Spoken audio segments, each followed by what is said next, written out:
going on? Go ahead and get it started in just a minute.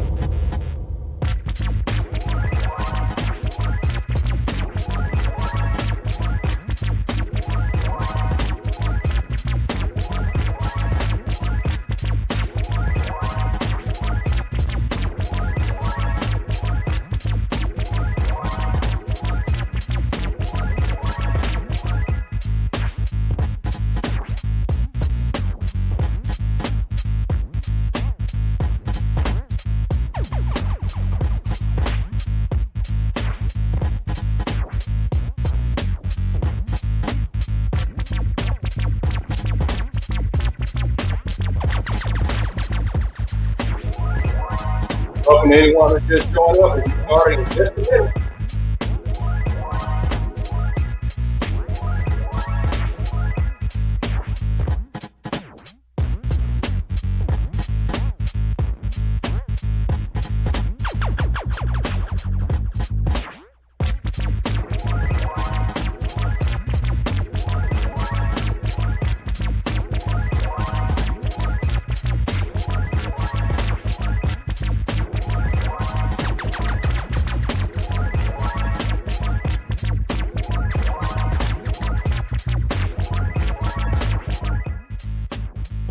All right, what's going on, everybody? Welcome to a Value Conversation, GenX Spoken Word. So I know it's a bit of a late one, but I've had some things to do on this holiday break, so we're getting ready to get back into the week. But before I go, I thought I'd go ahead and get a show in real fast on this Memorial Day weekend. So I appreciate the folks who are showing up right now, but as you know, if you don't stick around for much, I've got to get my hours in. So regardless of whether or not anyone shows up now or they catch the replay, we're going to go ahead and get this thing done, all right? So lean back here, folks. We're going to go ahead and get started right about now.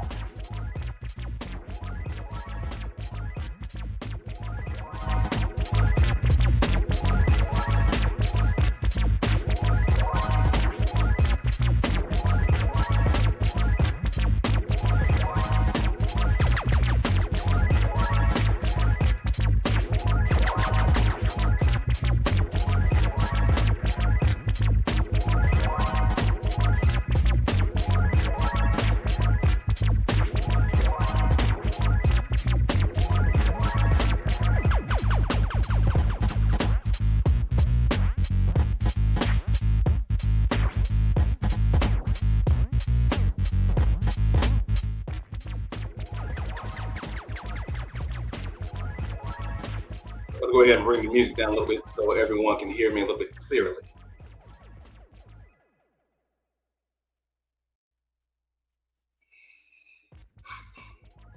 All right, welcome for anyone who had the opportunity to join tonight. If you're watching this in replay right now, I appreciate you taking the time to do so. All right, so this is going to be a quick one tonight. Like I said, we're getting started a little bit late, but it's best to get the information in where you can, right? So the topic for tonight: the history FBA never learned. Excuse me. So for anybody watching, if you've been paying close attention to what's been happening right about now, we have got a distortion of facts that is coming from inside the Black community directly. So I don't know how this could have gotten all out of hand, but if we stop and take a look at this, we have to actually stop. All right, we got to stop and pay attention to what's happening. And the fact is that we do not have any of our youth nowadays who are prepared to discuss Black history, who have any understanding of Black history, who have even any type of a reverence for Black history. And that's something that I have stated to a lot of folks in my age group. Being that I am Gen X, born 1970, I'll be 56 next month. And I can say that when I was around 25, 29, maybe even 30, I didn't have the knowledge of Black history that I've attained or I'm still attaining right now that I should have had back then. It's because it was not pushed as much as it should have been. It was not endorsed. When I was born, it was 1970. Just 5 years prior to that, Jim Crow had been abolished. But when Jim Crow was abolished and the 1964 Civil Rights Act and the 1965 Voting Rights Act was passed, think of like being someone in the desert thirsty for water. You've been dry for a long time, you've been parched, and the minute you get that drink of water, you just can't stop drinking it. Matter of fact, you drink so much of that water that you forget to share and pass it on. Now, that is something that I've heard spoken of from people from the baby boomer generation, even folks from the silent generation. We did not instill civil rights knowledge inside of our younger generations as we should have. And this goes on Gen X folks like myself who've gone ahead and had their children who are now Gen Y, and Gen Y is currently in the midst of having their kids, and Gen Y has given birth to Gen Z. And now the oldest of Gen Z should be about almost 30 years old. I saw something the other day, or I shouldn't say the other day, it was just yesterday, where DJ Academics was saying, yeah, man, I voted for Trump. I don't give a fuck. Yeah, I'm black. And it showed me the cultural disconnection that we're dealing with right now. On one hand, you have blacks who will say that I'm all for civil rights. I want to support making sure that we have our opportunities in the level of equality that's been expected to be granted to us or for us to have in America. You got that. But at the same time, the same person turns around and says, that's right, I voted for Donald Trump. Trump's my nigga. That is a conflict. More so, that is a problem. And it has become more prevalent, and you see it more nowadays because, again, the action of installing, or should I say instilling, civil rights in black youth, I think we've missed it. Now, I'm not going to say that we can't recover and that all opportunities to do so is gone, but it's something that we need to keep in mind if we're going to try and make any type of advancement here, especially seeing that we are losing our civil rights in real time right now. Voting Rights Act, all but gutted. Offices put in place to assist folks with civil rights issues being bastardized and repurposed in reverse discrimination matters. The Department of Justice Civil Rights Division, completely gutted. So that's something that we need to keep in mind going forward when we discuss Black history and what was achieved and what we're starting to lose unless we put our effort into restoring that. Right? So as I promised, before I get started, at the beginning of each and every show, we're going to do this, all right? So again, this is the circle that I borrowed from Dr. Ray Higgins.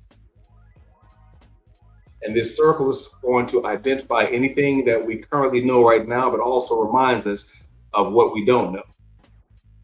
So for anyone who is watching live or even in the chat, or let's say just on replay, repeat after me. Inside of this circle lives my anecdotal experience and exposure that I base my entire life on. Just because John says something that I don't understand does not make me stupid or John a liar. It simply means I am unfamiliar with the topic being discussed. Right? Anytime you feel yourself feeling some type of way or getting tight, however you want to put it, I want you to make sure you put your circle back up and you give it some consideration of what I'm saying. I'm not going to try to convince you to think the way that I do, but I want you to be able to see what maybe you aren't recognizing. Give it some thought, kick it around, and go from there. All right, like I said, I want to try and get this done in under an hour, or if not an hour, no more than an hour and a half at best.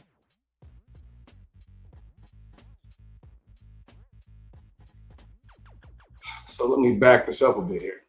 So first off, I've bumped into a lot of folks over this course year when it comes to Pan-Africanism, and I've seen some folks who are actually attempting to bastardize the concept of Pan-Africanism.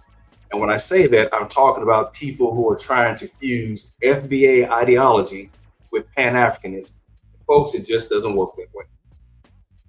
Simply because of the fact that Pan-Africanism is divisive ideology. Now, don't let people try and fool you with this, oh, we are a lineage and all this other nonsense. No, it is what I would call a performative declaration. It's an ideology that is built on performance, not to mention pilfering from actual ideology of Pan-Africanism, which is the unity that we expect to see amongst the Black diaspora. But of course, if you look at it from the FBA perspective, the Black diaspora does not exist. It is only American-born Blacks, American-born slaves that are considered. But I've got something for people to think about here that I'm dead sure that the majority of you have not thought about because it has not been taught, nor has it been something that's discussed inside of the wider ranging media. Hold tight, I'm gonna go ahead and get into it. But in the meantime, I want to make sure that everyone understands the concept and ideology of Pan-Africanism. Pan-Africanism is a worldwide movement and ideology that promotes the political and economic unity of all African nations, as well as racial solidarity among indigenous peoples of Africa and the African diaspora. It is rooted in the belief that people of African descent share a common history and destiny. Now pay attention to this. Last line, one more time. It is rooted in the belief that people of African descent share a common history and destiny. That is, in a nutshell, what we should be. But if you subscribe to the American descendant of slaves, ADOS, or the FBA ideology, you can't be a part of a shared descent, common history of destiny, if you are not American-born slave trace descendancy only. That is division. Matter of fact, that's the division that the slave master taught when we were enslaved, or should I say, when our ancestors were enslaved. This single-minded, divisive, separate everyone, just myself belief is where we have the disconnect inside of our own community. They say education is a way of teaching that, but again, if you're old enough to remember the truck that used to go to the neighborhood, there was a program called RIF. Reading is fundamental. And that's something that you don't see partaken in a lot of nowadays. If there's any reading that's been done, it's probably going to have been online under X, some other type of X forums, Reddit, Quorum, you name it. Any place and every place other than getting it from a tried and true source. So again, what I want to be is that tried and true source that hopefully corrects some of the damage that's been done by what I've said are the three main detriments to Black culture: Christianity, the manosphere, and FBA. Let's keep it moving. All right, so core objectives of Pan-Africanism: political and economic unification, advocating for the integration of African states to enhance global power, economic self-sufficiency, and continental stability, liberation and self-determination, a united front to eliminate colonialism, systemic racial injustice, and economic exploitation across the African continent and its diaspora. And we talk about consciousness here as well, celebrating African heritage, traditions, and history while challenging Eurocentric perspectives of Black people.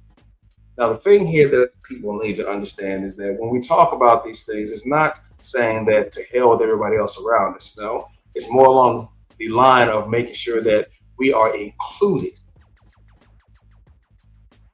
That's something that we do not see being done. And then when people talk of advancing the Black consciousness or the African diaspora, we always talk about a power that we currently still do not have because we can't even unify. So it always throws me off when I listen to Blacks talking about we need to withhold our vote. We need to show our economic prominence. How? We can't even agree on whether or not we are of the same heritage. much less talking about trying to display economic power. We are still a long ways off of that, and it is embarrassing watching the back and forth that we see amongst the Black culture, because we are the only ones who will sit here and make the statement, I don't come from Africa. I don't have a history with Africa. My history starts here in the US. But you look at any other group, Italian American, Scottish American, German American, they may all be in America, but they still remember their heritage and where they come from. And these same groups, I'll point out as well, have a savior, if you're into religion, that looks like them. Whereas with us, there's a savior that all of our folks pray to that does not look like us, but a lot of us have pledged our allegiance to this fictional individual. Different show. Be that as it may, I'm not going to spend too much more time on this slide here, but what's the best thing that I can say about Pan-Africanism? It's the idea of uplifting any and every African descendant around the world to ensure that there is prosperity, that we are looking at ending disparity, but for the most part, we are looking for unity. Now, here's a wild one that I want to put in here because I've had conversations with a few Pan-Africanists, and about one or two of them have an idea that is what I might consider inconsistent with this, because last I looked around, there wasn't a written rule book on who could and could not be a Pan-Africanist, but there were some certain aspects of it that needs to be understood, that doesn't have to even be questioned, such as if you disparage anyone in the African diaspora, meaning that you have a divisive outlook, aka FBA, then you are not Pan-Africanist.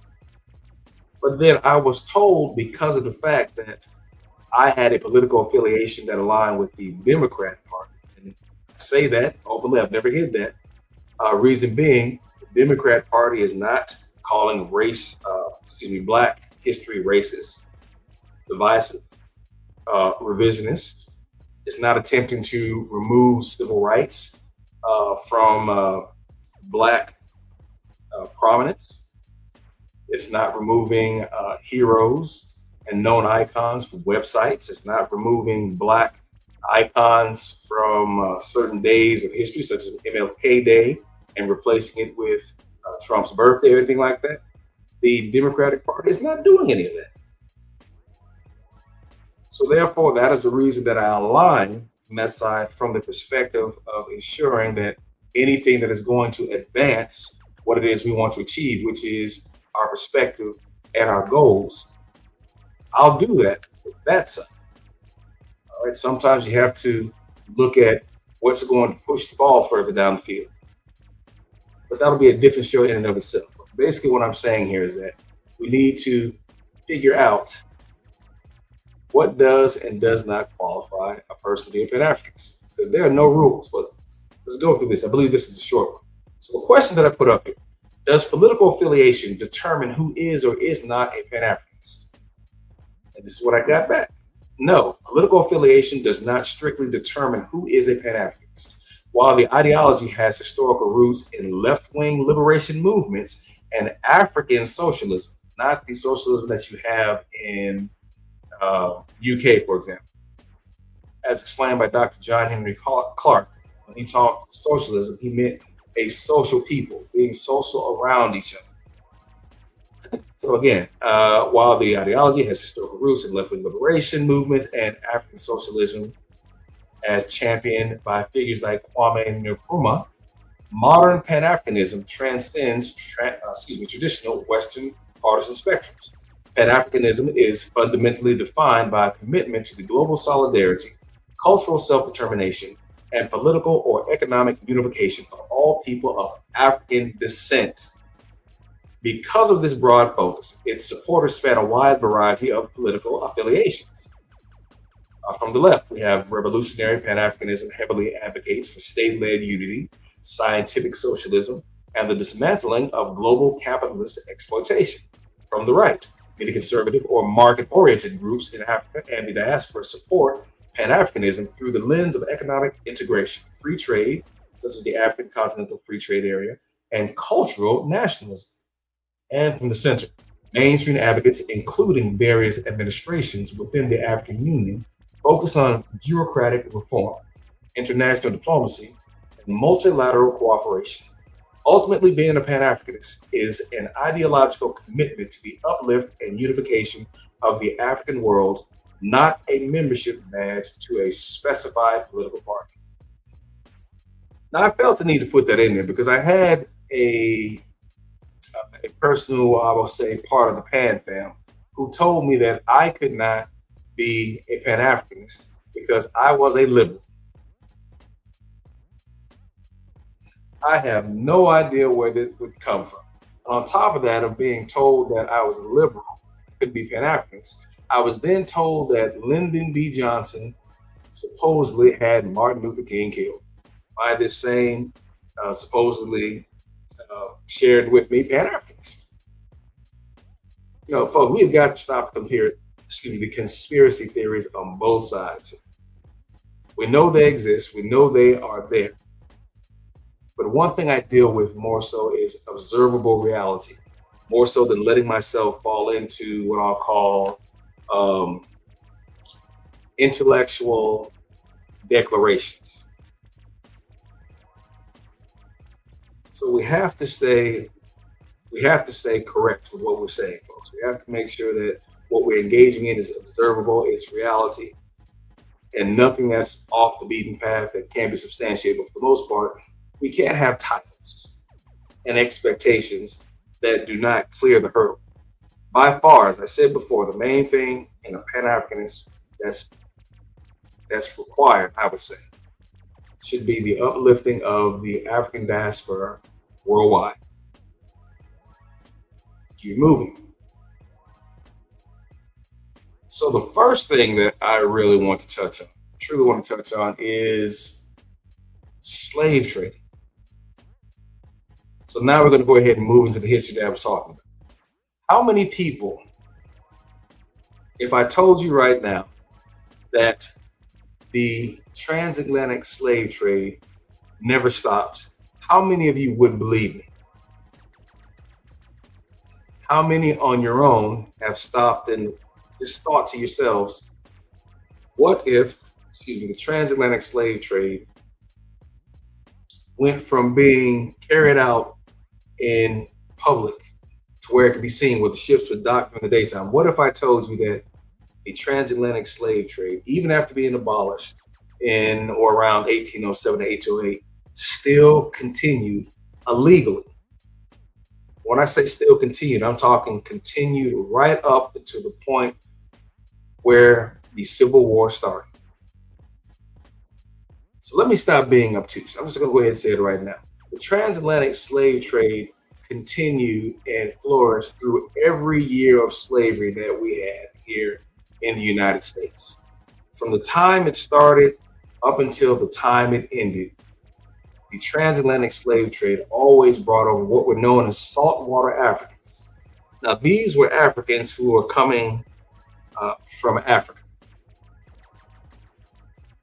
Whether they were brought directly over from Africa or by way from one of the other southern colonies, there were always, again, I'll say for lack of a better word, indigenous or native Africans, we're talking directly from Africa, who were always in the plantations next to American-born slaves.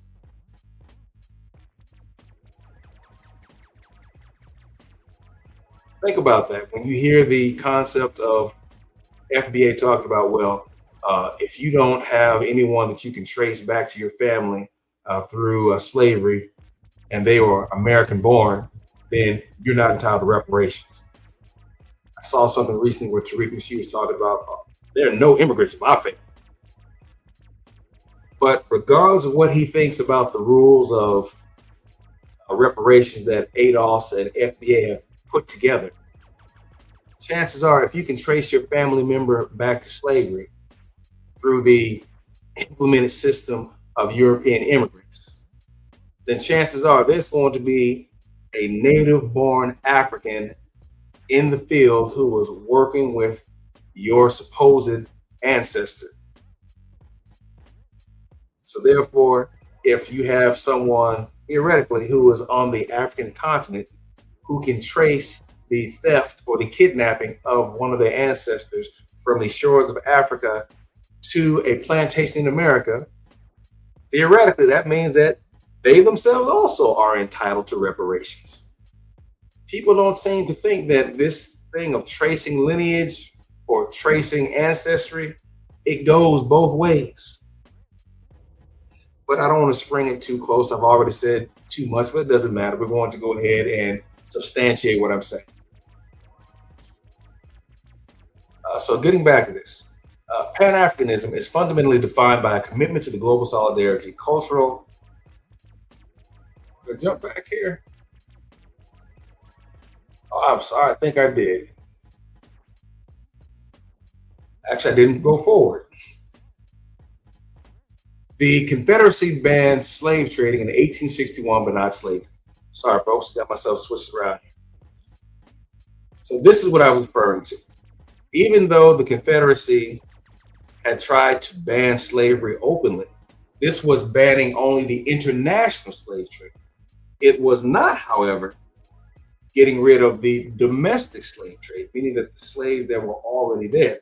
But keep in mind, there are massive amounts of African American born slaves now, or we'll just call them American born slaves, that exist inside of America by 1861.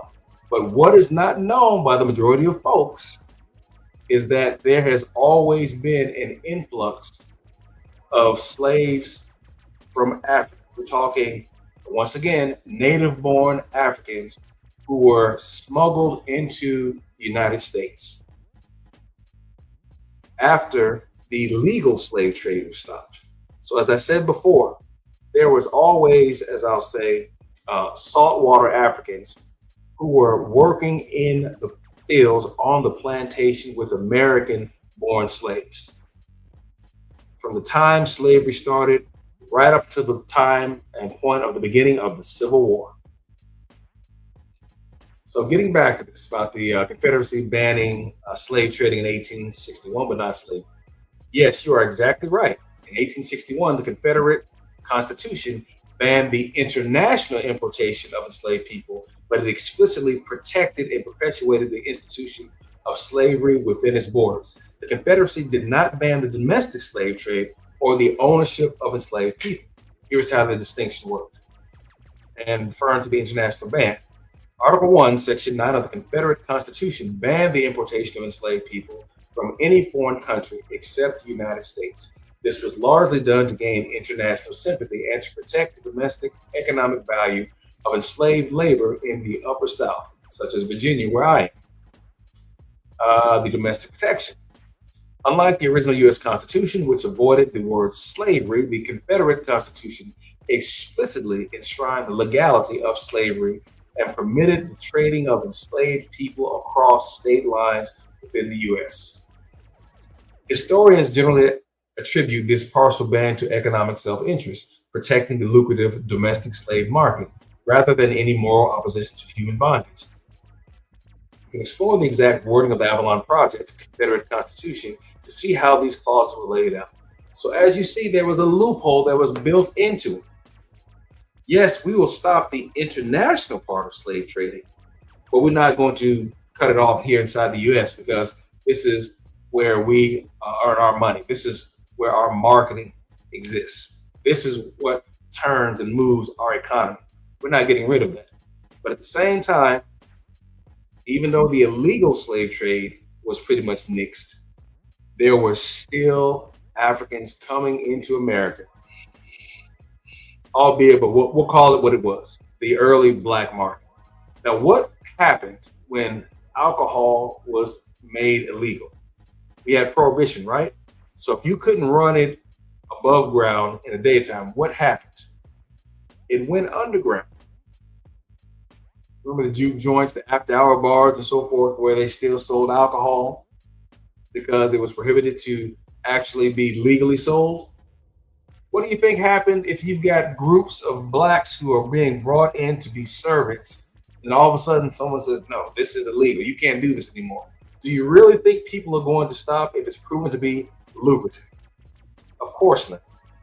Hence why I say again, there was always a native born African in the field next to American born slaves, plowing, tilling, suffering the brutality and the harshness of slavery. So in essence, that blows FBA's whole concept of, if you can't trace your lineage back to slavery as an American born black, then you aren't entitled to reparations. What is it that LeBron does? But that is completely blown out of the water as of right now.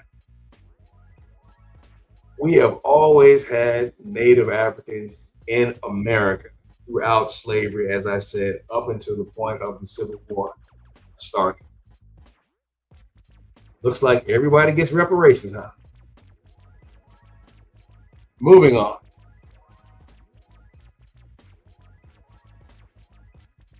So as I said, I got a little bit ahead of myself, but so be it. We'll just go ahead and look at a little bit more information about it. Foundational Black American supporters are unaware the transatlantic slave trade imported saltwater Africans right up until the American Civil War. Despite the legal abolition of the international slave trade in 1808, a robust illegal trade continued. American merchants and their ship owners smuggled saltwater, aka African-born, captives directly into the South up until the 1860s. The last known U.S. slave ship, the Clotilda, arriving in Alabama in 1860. The specific date was July 9th, 1860, and the boat pulled up into the docks of Mobile, Alabama. The illegal trade, the 1808 ban. Congress banned the importation of enslaved Africans on January 1st, 1808, but enforcement was notoriously weak. In 1820, the U.S. classified the trade as piracy, a crime punishable by death, but the black market persisted with high profit margins. And again, we're talking about the South. What white man is going to be put to death for trading Africans? Not a one. The Clotilda. In the summer of 1860, just months before the Civil War, the schooner Clotilda illegally smuggled 110 captives from present-day Benin into Mobile Bay, Alabama. To evade federal authorities, the captain burned and sank the vessel. The survivors eventually established a community known as Africatown. Now, I'm going to be doing a show on Africatown here. And what I'm also trying to do is get in contact with any of the Africatown residents who might be available to join me on this podcast and give us some more insight about that town and about being descendants of the last blacks who arrived in America directly from Africa. Now, that is going to be a good show, hopefully, if I can get in contact with folks. So stay tuned, folks. I'm still trying to work that part out. All right, so in the interest of time, I'm just going to go ahead and leave that here, but I'm going to make sure, as always, now starting out to start time stamping these videos, okay? So I'm just going to go ahead and start time stamping so you don't have to sit here and watch the whole thing. But of course, anyone who catches the premiere, you'll ride the whole ride with me. But anyone coming after that, hopefully when you're watching this, I have it all sectioned out so you can jump in between the sections if you want to. Otherwise, it's still going to be a good ride.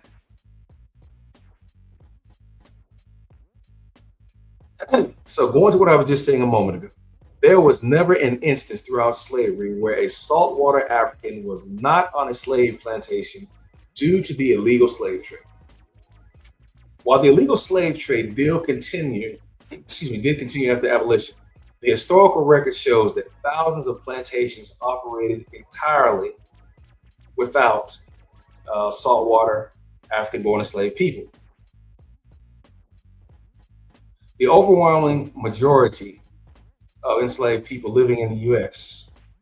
on U.S. plantations during the 19th century were native born. By 1808, the U.S. officially abolished the transatlantic slave trade, although illegal trafficking and smuggling continued in localized pockets up to the Civil War.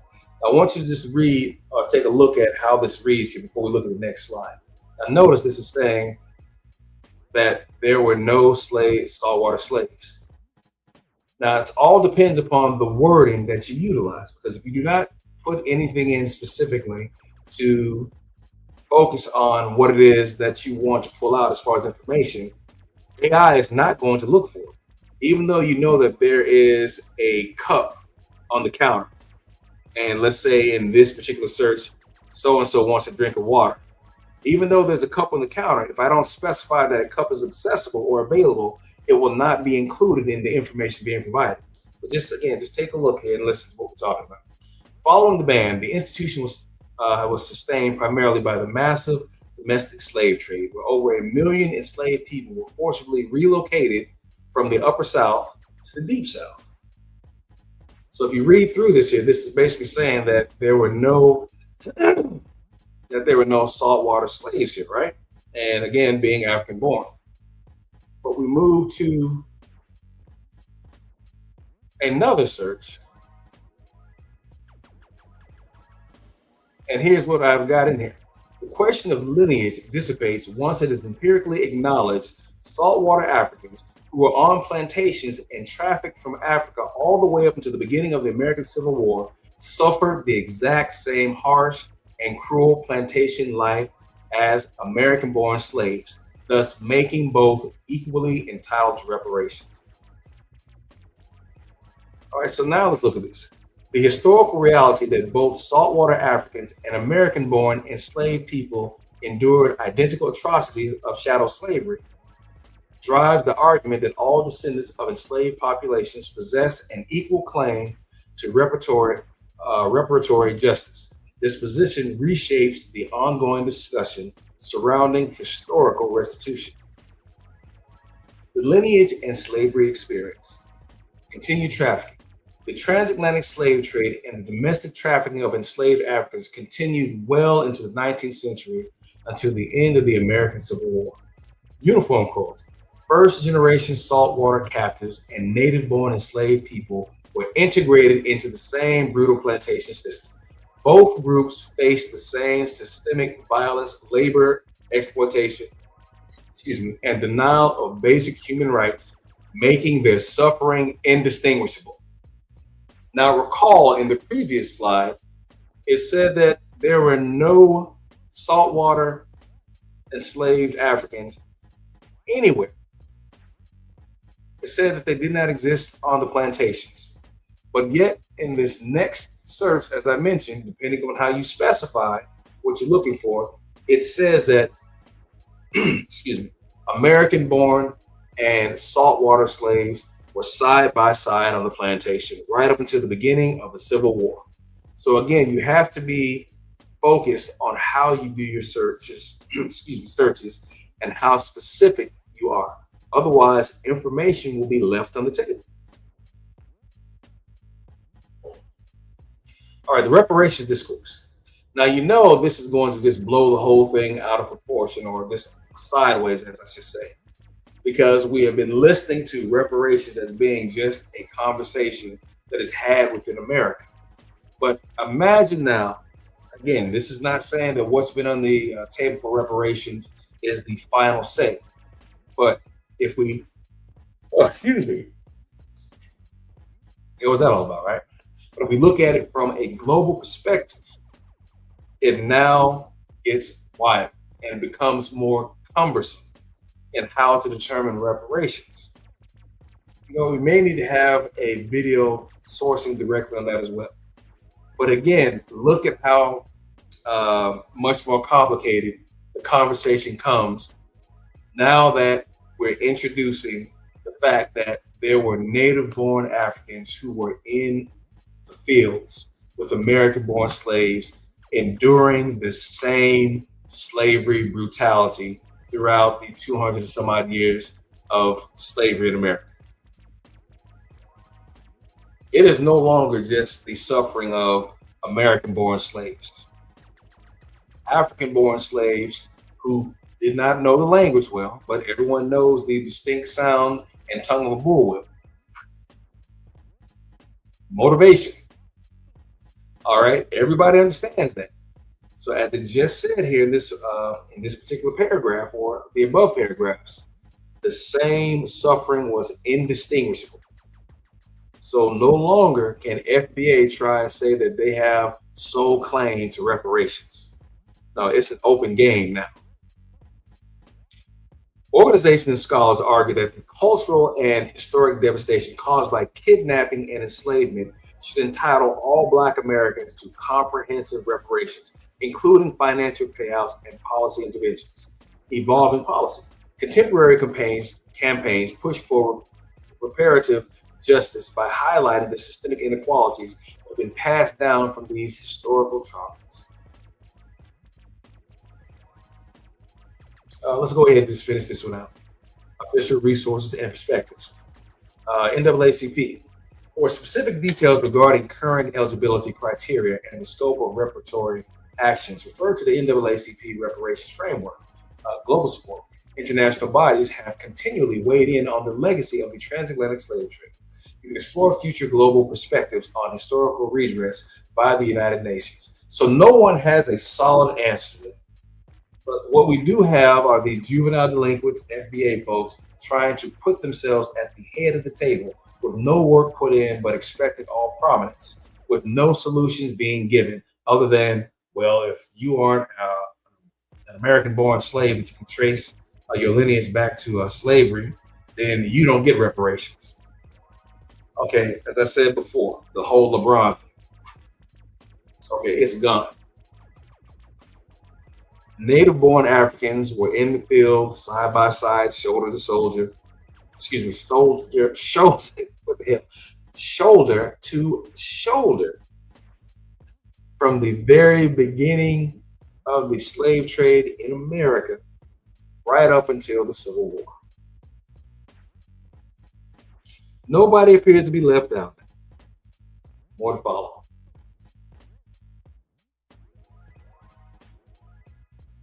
So here goes that little fun piece I was just talking about. So I threw this in here. Theoretically, if a citizen of Africa could prove their ancestor was a captured saltwater African forced to work side by side with an American-born slave, they would technically be a family member eligible for reparations via direct harm. So here's what came back. Now remember, this is going to be AI theorized on what would be done based upon the information that is currently available. Whether a modern African citizen with an enslaved American ancestor qualifies for reparations depends entirely on the specific guidelines set by the jurisdiction, task force, or institution proposing the program. So there is nothing written in stone right now. Nothing. So what you have here was ADOS, the FBA, trying to be the first at the table or try to interject into the conversation on how they thought it should be settled. Well, if you are not a Black immigrant, then yes, you should be entitled to reparations. No one coming over here right now, such as the Jamaicans, the Haitians, or the Africans, no, they shouldn't be a part of this. But what's so stupid to me is that if it had not been for Africans being kidnapped, the issue of reparations would not exist. So again, this is that divisiveness I talked about, how FBA wants to always cut everybody else out of it, which is a strong ingrained trait of their slave master. Teaching separation to teach disinclusion. And then, of course, we have the disparagement. Tethers, or as Dennis Sperling likes to say, killer tethers. This performative, as I said before, declaration of this ideology known as FBA. FBA has no history. FBA has no lineage. FBA has no icons. They have no legacy. And the only way they can claim to have these things is if they self-tether themselves to the backs of African Americans with distinction, who are the actual builders and founders of the labor that put the country together. FBA has no history unless they procure the prominence from others who have actually completed the work. All what it is. So the lineage-based approach. The rule: proposed state-level programs such as the California Reparations Report require proof of direct lineage to a person enslaved in the United States or to a free black person living in the U.S. prior to the 20th century. As far as the implication, a saltwater African, being an individual captured and enslaved in Africa and brought to the U.S., meets the definition of an enslaved person. Goddamn. Let me go ahead and highlight this. A saltwater African, being an individual captured and enslaved in Africa and brought to the U.S., meets the definition of an enslaved person. As I said before, FBA, your whole concept of what determines who gets reparations is now blown out of the water. Oh yeah, I'm gonna damn sure clip this up. If an African citizen can trace their direct lineage through an ancestor who survived U.S. chattel slavery, they would technically fit the criteria, regardless of the ancestor's origins. Now, again, this is just a proposal. This is not definitive. However, if we were to include saltwater Africans into the mix, which we can because we now know that there's always been Native Africans who have been on the plantations from the very first day of chattel slavery up until the beginning of the Civil War, working in the fields with American-born slaves, therefore entitling them to have a piece of the reparation pie. Can't be any clearer, folks. Moving on. The Pan-African diaspora. The rule: other advocates and organizations argue for broader criteria. The National African American Reparations Commission proposes that reparations should be available to all people of African descent residing in the U.S. who face systemic anti-Black racism today. Now, again, FBA's approach is that, well, these Haitians and these Africans and these Caribbean folks and the Brazilian Blacks, they weren't here when all this went down. Well, guess what? Apparently, they were, or at least we know the Africans were. That even that in and of itself, you just can't fight the logic. You can't fight the logic or the facts when put in front. The African presence has always been here. It's just never been reported on. The implication: under this philosophy, an African citizen would be eligible for, by virtue of their race and the compounding modern harms of racism, separate from requiring direct descent from an American-born slave.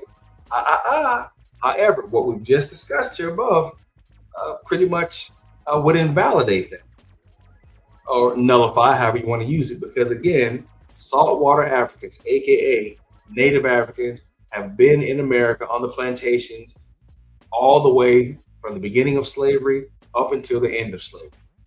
So if we put that into the mix and consider that, yes, an African native who has the ability to track down or trace the kidnapping of an ancestor from the shores of Africa into the American chattel slavery system, if they find that relative or that ancestor, okay, they're entitled to reparations.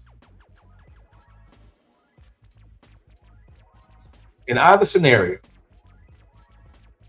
actually securing claims requires overcoming high burdens of proof, including genealogical tracing and navigating proposed legislation, such as the federal H.E.N.R.Y Commission to study and develop reparation proposals.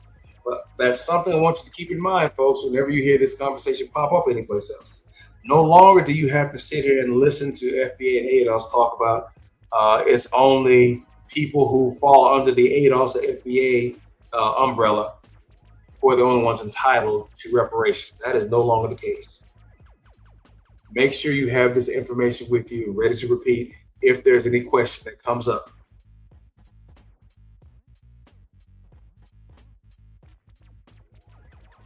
All right, so the other thing that I want to talk about history, just real brief here, is this nonsensical thought process that I see folks in the FBA field always share. It's like, hive idiocy.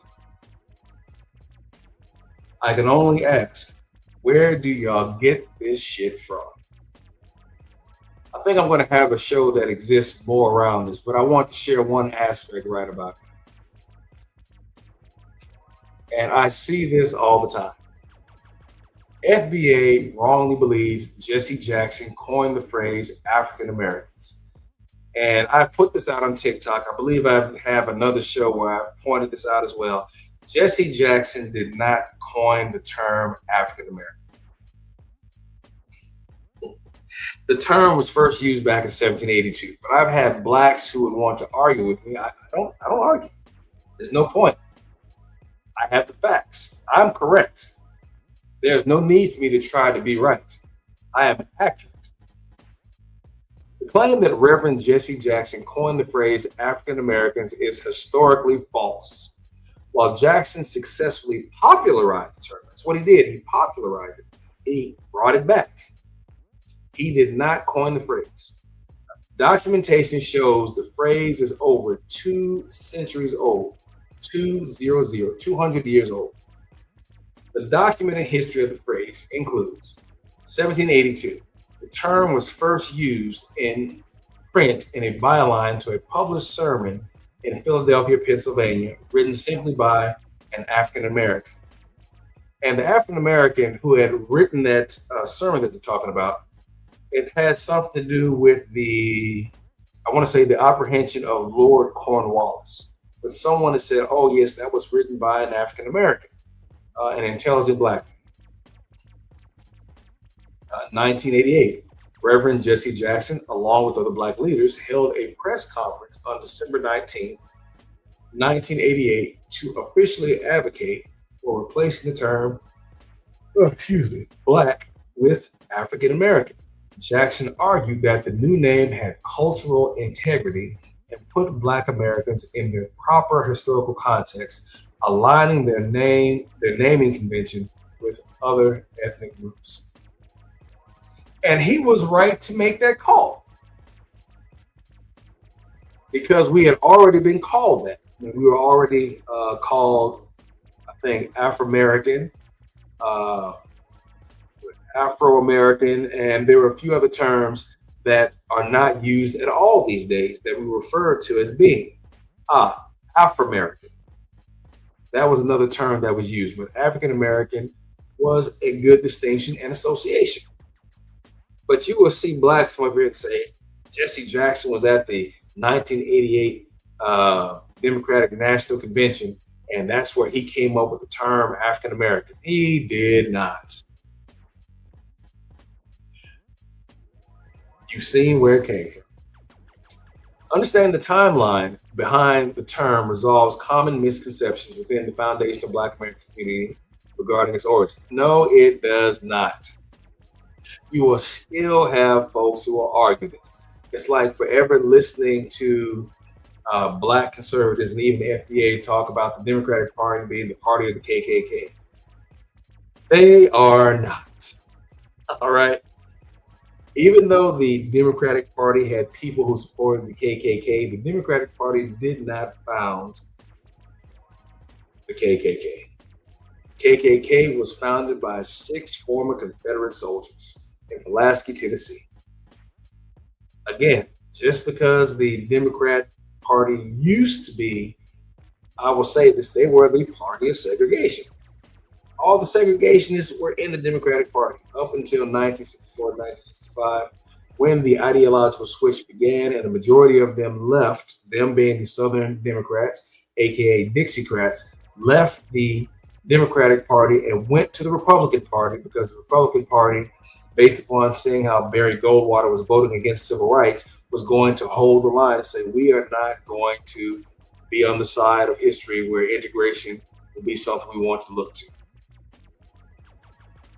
Now, funny enough, after Jim Crow was abolished, thereby blacks having the same rights as whites, so perceived to be, in order to continue to make blacks look as if they were common criminals, thieves, and reprobates, the FBI criminalized the civil rights movement.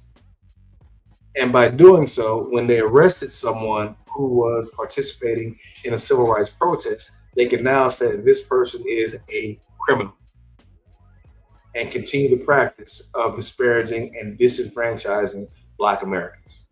Just a little extra there that I add on to this.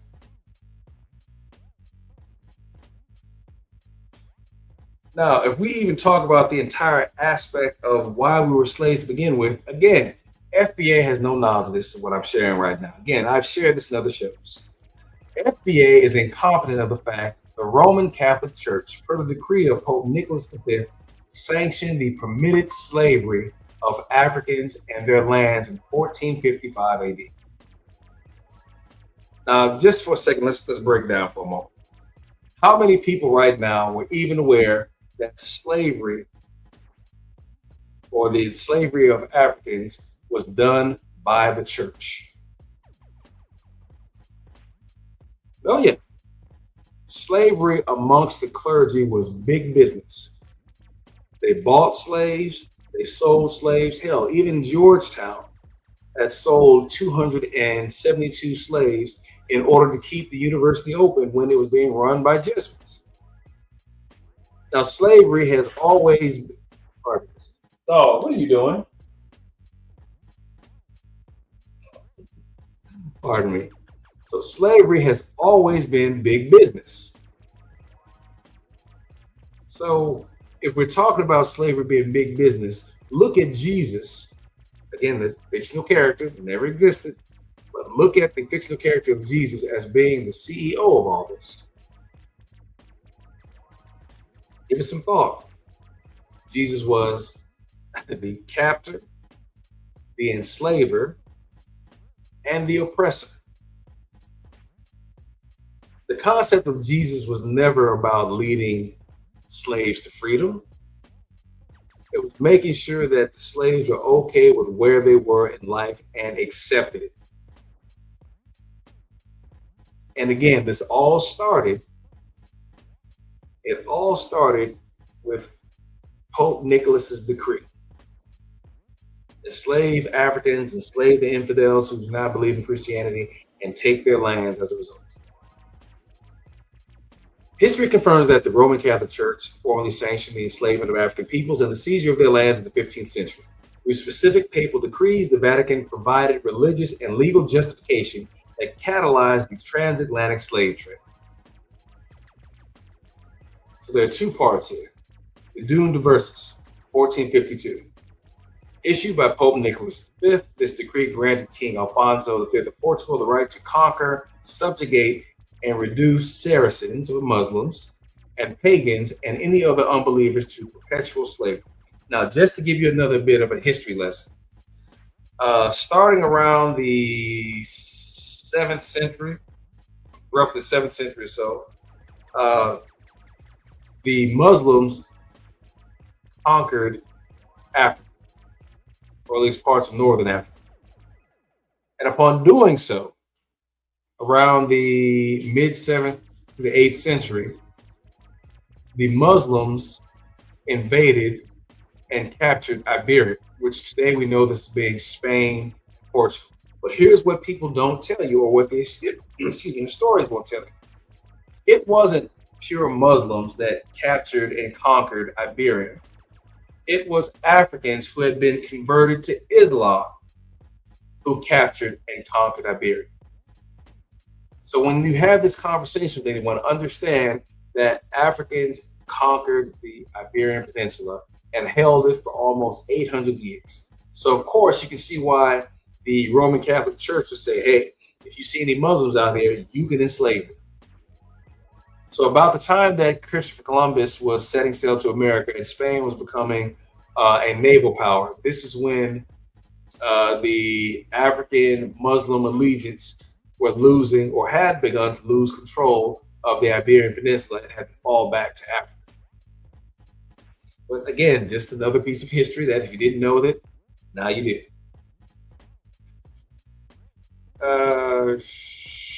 Romanus Pontifex, 1455. Acting as an extension of Dum Diversas, Pope Nicholas V issued this bull, which granted Portugal exclusive rights of dominion, trade, and navigation over the discovered discovered lands of sub-Saharan Africa. It legitimized the subjugation of the local inhabitants and gave European powers moral permission to acquire African slaves either by force or by trade. Now, this is the same type of shit that you see nowadays, whereas folks will sit from afar and make determinations about a country's future. Now, I want you to think back when the Trump administration back in 2020 was negotiating with any other time, the Taliban and Al Qaeda. They were negotiating with them on pretty much a ceasefire within Afghanistan. But you know who wasn't there? The Afghanistan president wasn't even invited into the ceasefire that was being discussed in his own country between America and the Taliban. How ridiculous is that? Now let's also think about the scramble for Africa when Africa was divided up in the mid to late 1800s, when you had Germany, you had Belgium, you had England, you had the Dutch, you had all these folks who were having a discussion in Europe on how to divide and cut up Africa. But there was no one involved in these meetings from Africa. The same thing you can think of right now. The war in Ukraine. The Trump administration, again, having discussions with Russia on how the ceasefire is going to work and how the Ukraine is going to cede land to Russia. But notice that Ukraine was not a part of the conversations. But what in these three examples have I given you that's been consistent? Yes, it's been Eurocentric value drowning out and giving no credence to Eurocentric value, or it's Eurocentric forces determining what's going to happen with Africa without Africa having to say so in the matter. The same as we go back to 1455, the exact same thing. Africa is being divided up between Spain and Portugal, but Africa has no say so in the matter. All of this is me pointing out a European theme. If you were to pay attention when people talk about, look at these Africans, look at these Hispanics, look at how violent they are. Oh, they're killers. They have no respect.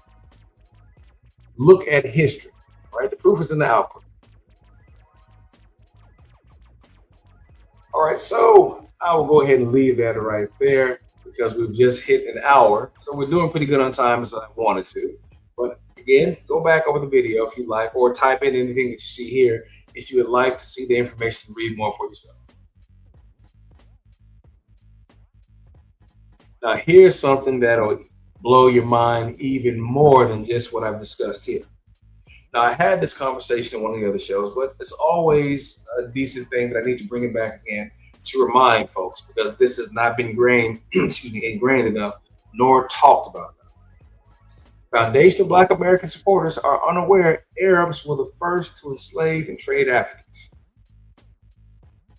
I said this on my last show. If you were to have ever been over to the Middle East like I have been to Kuwait, Iraq, Qatar as well, I have seen people as dark as me with that good hair speaking perfect Arabic.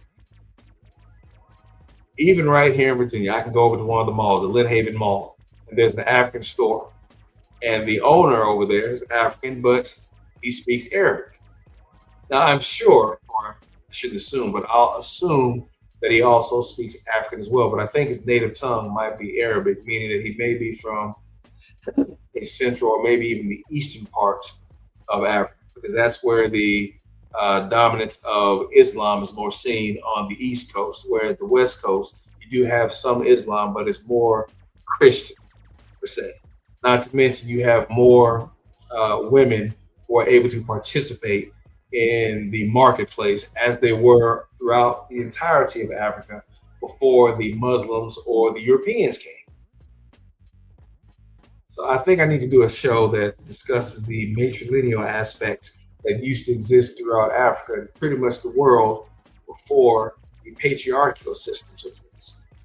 But anyway, you have a lot of Africans who speak Arabic. And that is because of the fact that the Arabs had conquered Africa. But at the same time, a lot of Africans were shipped over to the Arabian Peninsula. And as a result, you look at India, you look in Afghanistan, you look in areas where you have dark skinned Arabs. These folks are actually of African descent. Something to keep in mind. The Arab Muslim slave trade predated the transatlantic trade by roughly 700 years, lasting over 13 centuries and forcibly trafficking an estimated 10 to 18 million Africans. Spanning the trans-Saharan and Indian Ocean routes, this historic trade has often been overshadowed by mainstream narratives by the later European and American transatlantic systems. So think about when you hear a narrative of the slave trade being told, it's not really being told from the perspective of those who are enslaved. You always hear the perspective of slavery as told from the European perspective. But what did they always say? The victor normally tells the story, right? Well, unless we're talking about the Civil War, where the losers were able to create a picture because the winning side did not take the time to ensure that their victory was throughout. Different show. Go ahead, bring it back. Let's bring it back. Origins and mechanics. Timing. The Arab slave trade officially began in the 7th century, approximately 700 years before European powers began heavily participating in the transatlantic trade. The routes. While the transatlantic trade focused primarily on West and Central Africa, Arab and Oriental networks primarily exploited East Africa and the trans-Saharan caravan routes. But the scope is widely considered the longest systemic slave trade in human history. Yes, it was. And funny enough, it is never discussed on a level that you would think it would be. But again, the main thing of slavery when we have this discussion is the focus that exists between Europe and America. Now, here's something else that a lot of people don't know, that I mentioned on previous shows. Africans were not taken directly to La Hispaniola or Haiti or Brazil or Jamaica right off the bat by the Spanish. Said in Jurassic Park.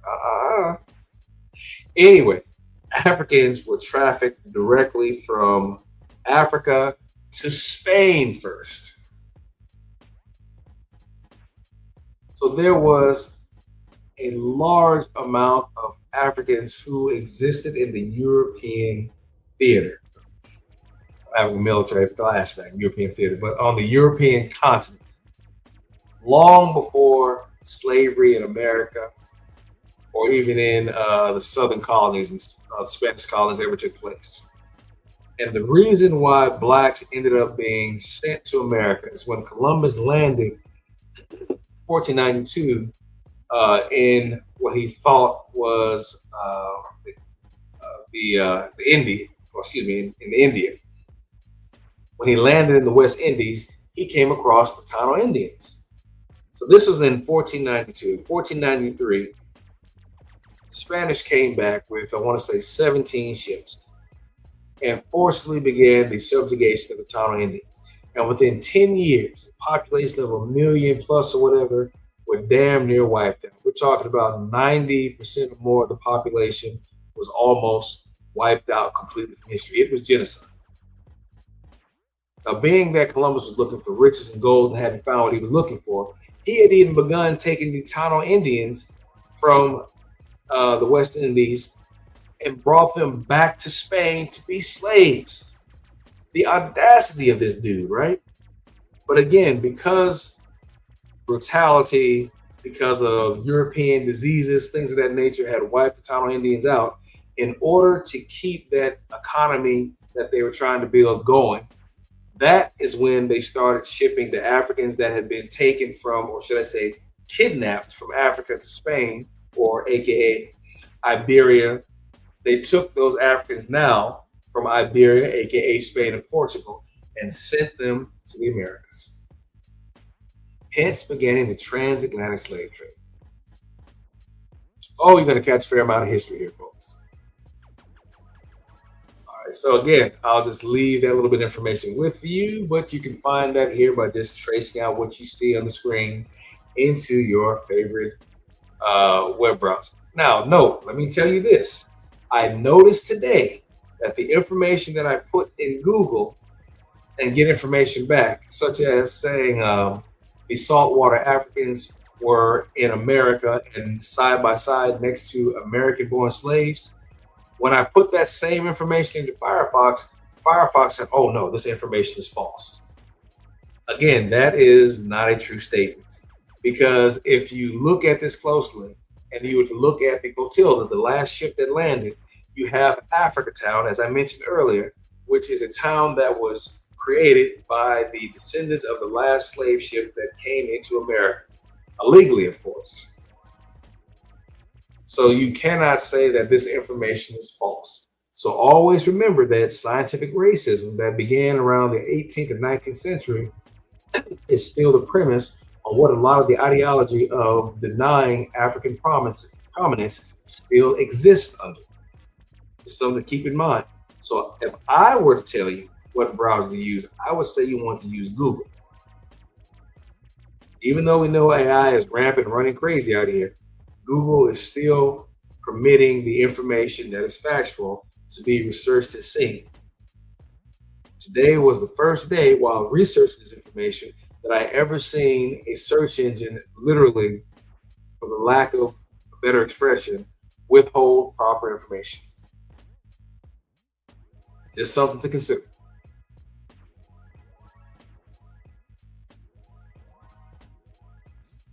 Now, this is the part that tickles the shit out of me. Foundational Black Americans have a history of always appropriating every damn thing around them, saying that, oh, this was a foundational Black American who did this. Oh, really? Name me one foundational Black American icon who has not already been identified in African American history as an African American with distinction. I threw that question out about 2 weeks ago, and I have still yet to see anyone from an FBA perspective give me an answer to it. And if they do give you some type of answer, it'll be a bullshit answer that's going to pick certain aspects of the FBA culture that FBA picked from, again, African Americans with distinction, self-reliance, self-governance. So these are aspects that, let's say, Booker T. Washington or W.E. Du Bois would agree with FBA on, because these are the aspects that they advocated for. However, in the long run, neither W.E. Du Bois, I've heard it both ways, or Booker T. Washington would ever side with FBA, because FBA discriminates against diaspora.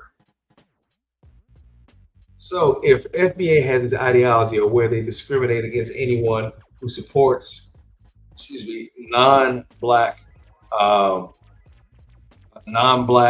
in America who are not born in America, they're called tethers. So why would FBA think that Booker T. Washington, Thurgood Marshall, Harriet Tubman, Malcolm X, people who are known to be supporters of Pan-Africanism, why would you think to even open your mouths and say that these folks are FBA icons? Pure foolery. Foundational Black Americans idiotically fly the maroon flag while not realizing the maroon culture originated with formerly Spanish enslaved African immigrants. Now, I don't know if anyone has seen the maroon flag, right? But again, that is supposed to be what FBA looks at as being, again, an aspect of FBA that they champion. Talking about the Maroons who utilized guerrilla warfare, who went into swamps or went into the rugged countryside after escaping from slavery. But here's the thing, though. That title was specifically centered around slaves escaping from Spanish colonies initially. Now, also, let's think about the slaves in Haiti, the Caribbean, who escaped. That's where the concept of the maroon first began. And in America, when you had the escaped slaves who, again, ran into the swamps, ran into the diverse countrysides, ended up being brought into that local Indian tribe, if there were any, and becoming a part of the tribe, the maroon culture was centered on African immigrants. You idiots. No thought process whatsoever. But I've had my moment. Let's get back into this. The FBA Nation Maroon flag honors the legacy of foundational Black Americans who escaped chattel slavery and established autonomous maroon communities in swamps and wilderness across the southern United States. Wait for it. I think my next slide suggests this. Flag's origins and symbolism. The concept. The flag was created to commemorate localized freedom fighters and independent networks within the U.S. rather than imported Caribbean maroon histories. It's just the absolute, the audacity to try and claim something again, misappropriate a history that you know nothing about, FBA. Because again, the maroon culture began with enslaved Spanish escapees, African slaves that escaped Spanish rule. These are who your maroons were. Cimarron, meaning wild or unkept livestock that could not be controlled, however you want to call it. This is where the maroon definition came from. Excuse me. The design. It typically features axes and a torch, representing the weapons and tools every Black American used to fight for their freedom, and stars honoring major U.S. maroon settlement states like Virginia, the Carolinas, Florida, Mississippi, and Louisiana. Historical context. The term maroon, and it tells you right here, derives from the Spanish word cimarron, which originally described runaway cattle and later referred to enslaved indigenous people or Africans who escaped into the wilderness. The immigrants that you guys always disparage, FBA. Excuse my language. While early iterations of maroon culture and resistance took root in Spanish-controlled territories, such as the early Florida settlement of Fort Mose, the FBA maroon flag specifically honors the lineage and localized resistance of African Americans enslaved within the borders of the United States. Well, wait, that's a problem here, because remember, FBA does not consider themselves to be Africans. So this whole paragraph goes against the complete ideology of FBA. We don't do immigrants, but we'll take any type of prosperity that they had and we will use it as our own. As I said before, FBA will tether themselves to the backs of African Americans with distinction in order to appropriate a history and a legacy that they themselves have never earned.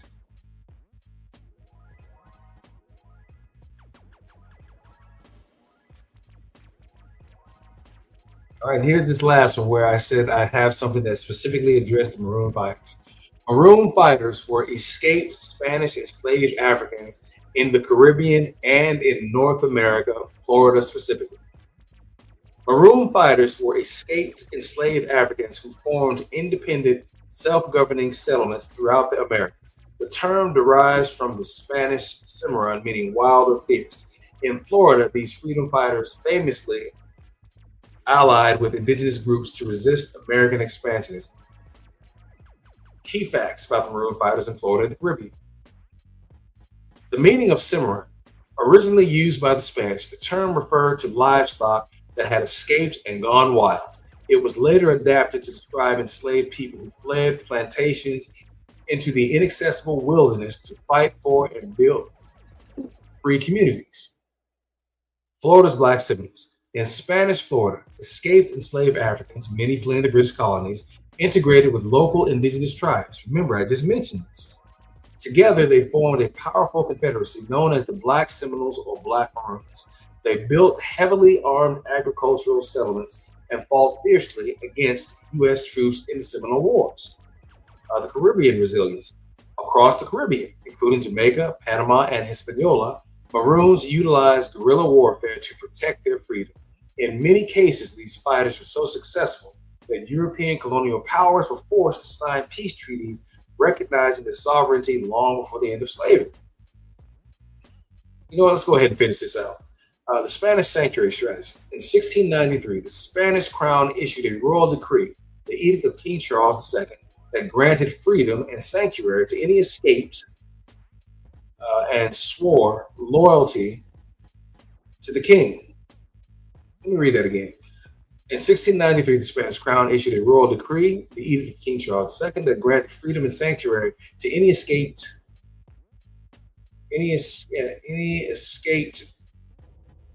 enslaved persons reaching Spanish territory, provided they converted to Catholicism and swore loyalty to the king. This made Florida a major beacon for escaping Africans decades before the Underground Railroad. So I want to think about this, folks. When the Underground Railroad was mentioned to us, we all thought it had something to do with Harriet Tubman. But yet you can see here that the initial Underground Railroad had everything to do with the Maroons escaping Florida plantations. How is that for learning the history that FBA does not have?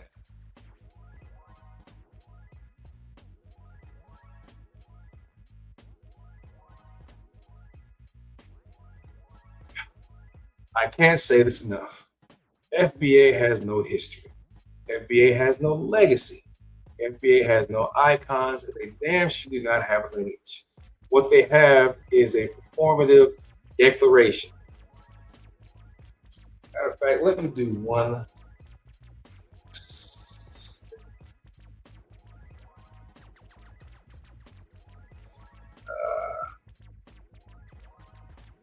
Fine.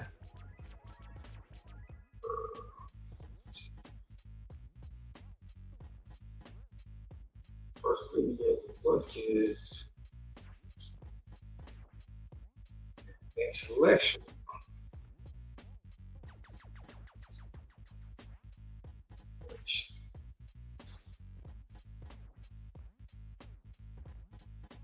Right, and then let's have the definition. What is considered? Pardon me, folks. I want to make sure I get this right. What's considered?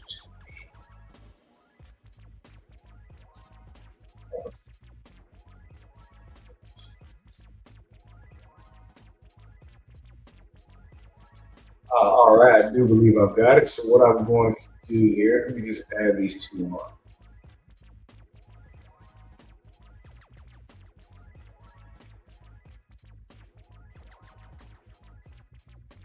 And two.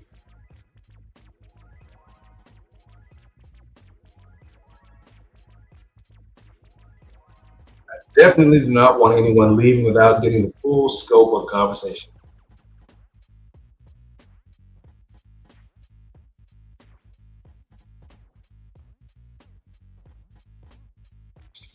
All right, so what is an intellectual declaration?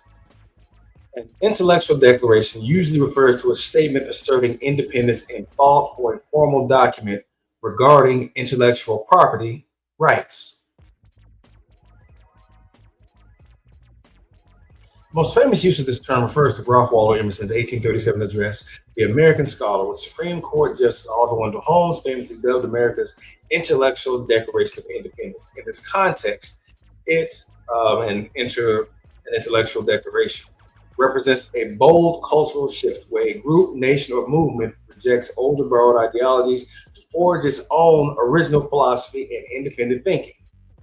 All right, but as I've said before, FBA is a performative declaration. So what is that? What is considered to be a performative declaration? A performative declaration or performative utterance is a statement that does not just describe reality, but actually performs an action and changes reality simply by being spoken. Notice, changes reality. To be a true performative declaration, a statement must be spoken by a person with proper authority or right social context, not merely state of facts, but execute a task, directly bring about a new state of affairs. And we have seen none of this that's being executed by FBA. It's just a lot of talk, a lot of, well, we are a lineage that is being respected. And no, there's nothing respectful about being divisive against folks who come from the same history that you do, but yet you continually try to separate yourselves from who you are by creating an image of who you are not. Performative, strictly end as. All right, so now we can go ahead and call it done. All right, so I want to say thanks to the two folks who have stuck in here with me for this. Like I said, it's been a short night, but we need to start knocking things down to about an hour and a half, which is a good deal. But if there's information that I happen to have that takes things a little bit longer, then that's what we'll do. Last but not least, when having this discussion about knowledge and what we need to do to be better prepared, we need to bring back the phrase woke. Now, I know that has become a pejorative and something that is utilized and disparaging, but no, folks, we need to bring this back and put it back out in front. So when I looked at woke, I thought about what is it that we can use to inspire folks when our knowledge expands. So why is that? When our knowledge expands, inspiration soon follows. So if anyone is interested in the hat that right now, I'll make some merch out of this, let me know.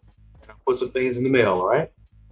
Other than that, I appreciate you folks for stopping in.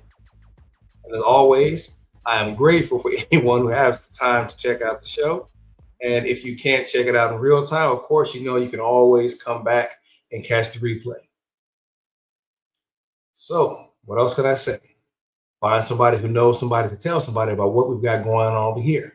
If you like it, let me know. Share it if you do. And subscribe if this is what you're looking for. Appreciate your time, folks. I'll see you next time. Jon H.E.N.R.Y out.